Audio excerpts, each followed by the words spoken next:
You know, Kim, there's been a lot of time and attention and resource given to developing that miracle training program. Nothing has been implemented that we're aware of other than what you have facilitated in terms of some of our programs at various institutions. Can you talk about the whole training and accountability movement that we're all involved in? Well, that's a good point, Bobby. You know, people do what they're trained to do.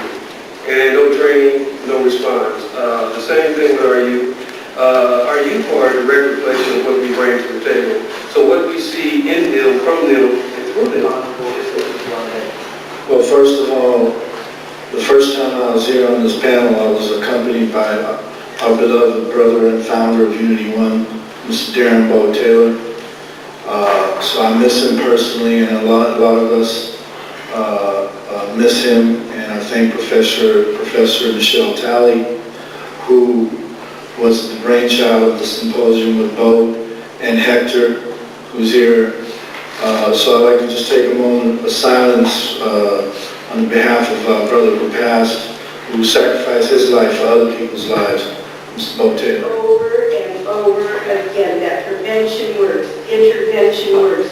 I've been out on the streets with some of the guys from Unity One. I've been on the streets with a lot of people over the years, and I can tell you there is nothing that works better than the relationship building you mentioned, and yet we're so busy having people fight over the funds that we can't get the work done. So I think it's got a great potential. I just think we have to be vigilant.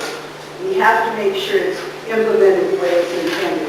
Because despite everything about chip hardness, it was not implemented the way it was intended. And so the money didn't get into prevention and intervention as it was intended to be. But it ain't. We'll make sure that my family gets supported.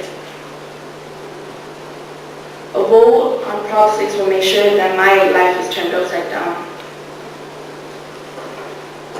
Measure A, $36 a year.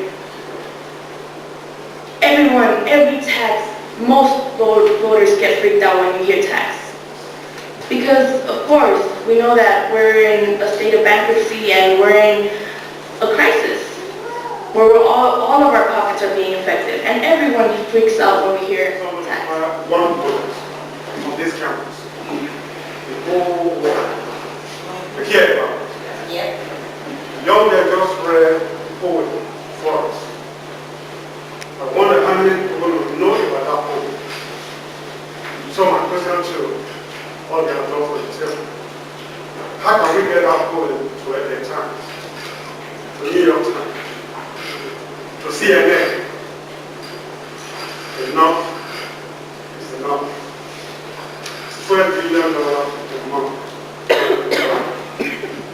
And how many students will graduate? And probably will graduate, so I'm going to do a resume for somebody for Ireland. I'm going to know the current situation will go before we get a job. It can be done. There are solutions.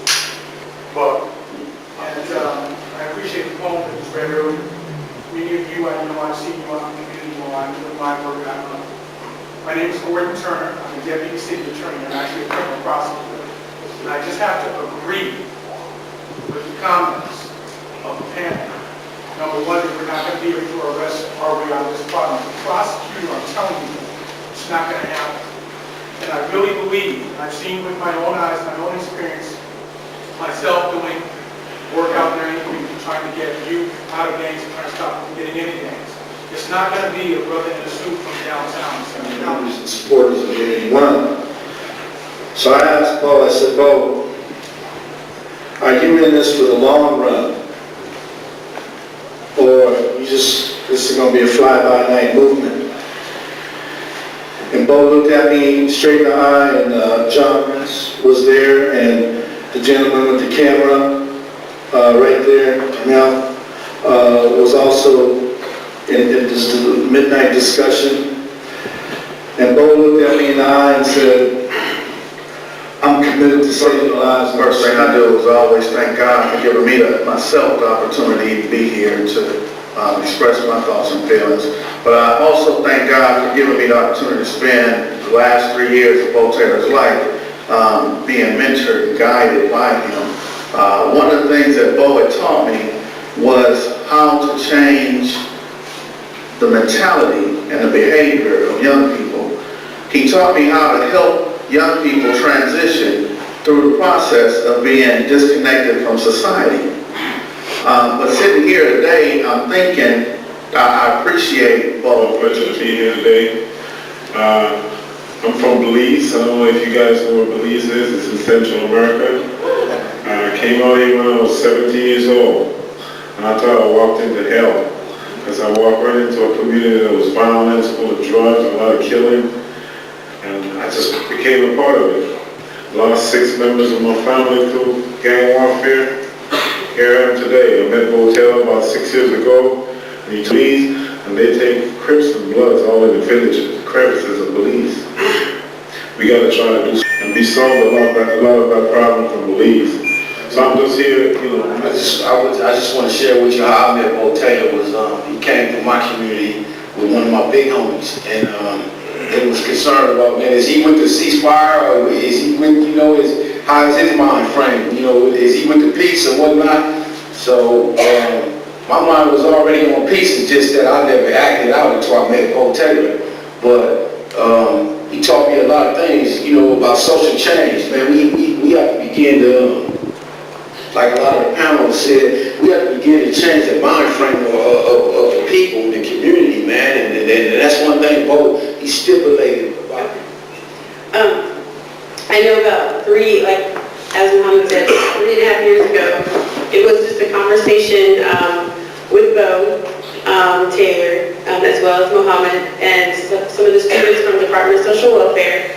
And we wanted to help UCLA students, especially social welfare students, since a lot of the students will graduate and then start working in respective areas that they may have to or confront with some of these issues. And so that's when we decided together to be able to put a panel together. And now it's been going on for the 3rd year. So, and that came out of Bo and just really informing us and really helping us put it together. And we've been able to facilitate it for 3 years, and I think it's really helped the students. I was just actually talking to a colleague of mine earlier today about the first time I met Bo. We saw him in a class. He gave a talk. We were so impressed with him. He said, geez, is there a way we could get him back to come and talk to more of our students? So he said at that meeting, and he said, and this is quite typical, Bo, to those of you guys who know him, said, okay, yeah, I can come back, and I can talk to maybe a couple more students, but this is UCLA. Can't we think bigger? He said, can we open it up to more people? Can we do more? And I think that's what we're Everything I've said, most of the panel members I'm familiar with. I've been to meetings with Akil is our instructor in our class from PCITI. Bo Taylor was one of my good friends. And when I say that, I mean that our areas in the early 70s were alliances and we turned enemies due to gang violence and misunderstandings. But through his teachings, I've learned a lesson in this work, and before I speak, I want to give it up to the founder and president, my brother, my best friend, my boss, Mr. Bo Taylor, one more time.